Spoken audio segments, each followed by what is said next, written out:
So if you've ever been like just so like proud of one of the bands that you like, where like you think like you already like them a lot, and then you think then they do something cool or they do a great show, or you find out that they did something or that just made you just feel all the more like reinforced, like yeah, they just continue to get cooler and cooler. Well, for me, it was last week, and the band that just impressed me to the point of like needing to say something about it is a band that I've put on one of my other videos, Napalm Death. So for those of you who are not super familiar with them, Napalm Death are considered the amongst the UK pioneers of the grindcore genre. So that's like the crossover of kind of anarcho-punk style, kind of hardcore punk meets speed metal. And it's usually very accelerated, very raw. But the guitars are usually pretty distorted like death metal.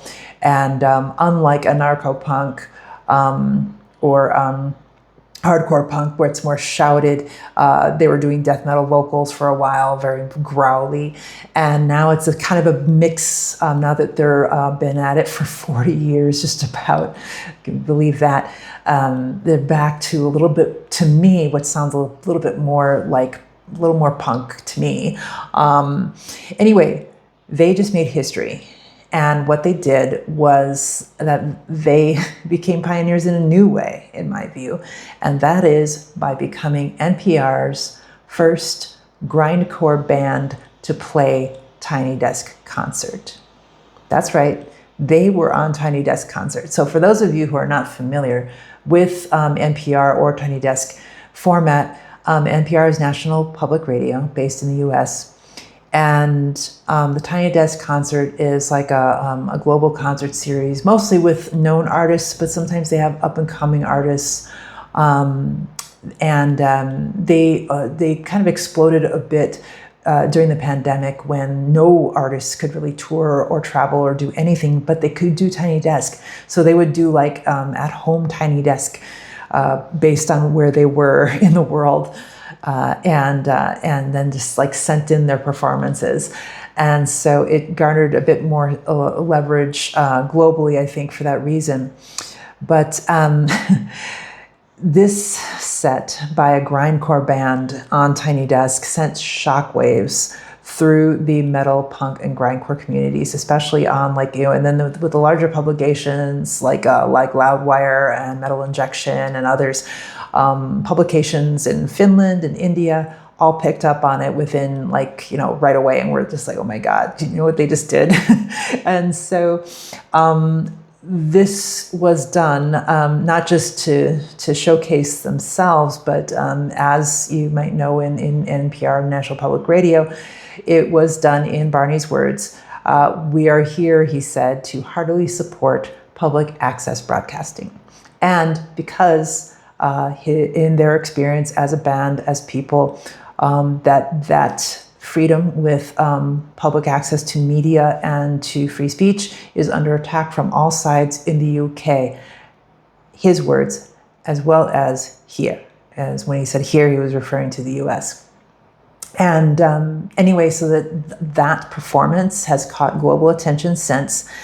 And the Tiny Desk format tends to be like also it is like more it's fairly diverse with like ethno, global, world music, jazz, hip hop, rock, R&B, funk, all that stuff. But grindcore and harder core music is just not usually on the repertoire. So my thoughts, it's a gutsy move on their part, but in my opinion, very appropriate, and because of public access is under attack. We all know, how many companies own all of the media. In the US, it's like 6 conglomerates own everything. And when I was coming up, when I was like 10 years old, there were 50 media companies. Now there's 6. Think about that. That's crazy, right?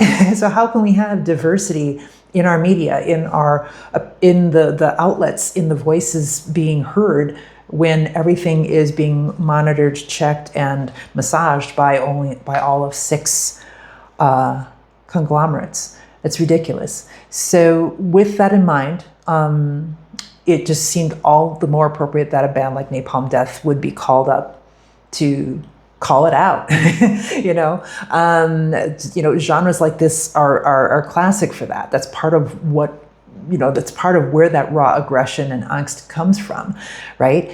And so,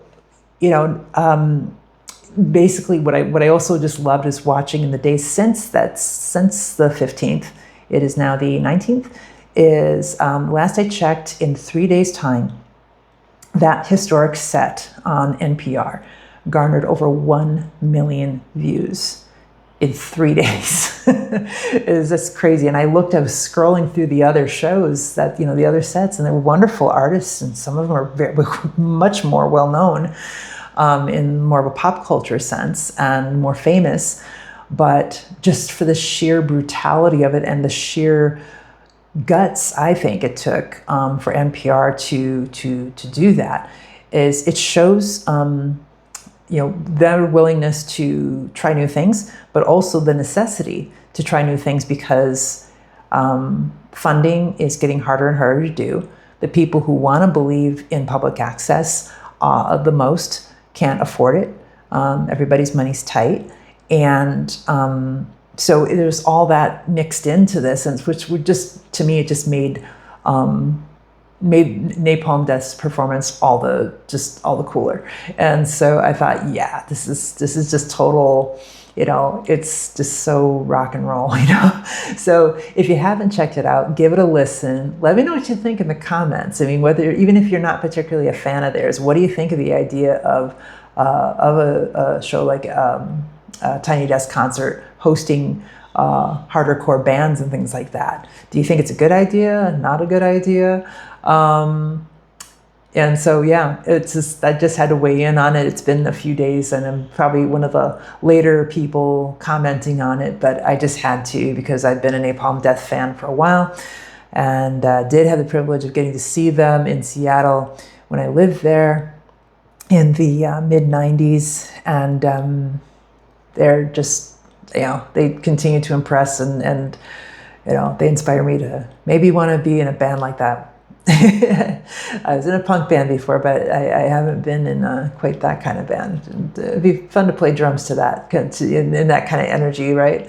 So, yeah, all right, and I guess that's it, and see you on the next one. Ciao for now.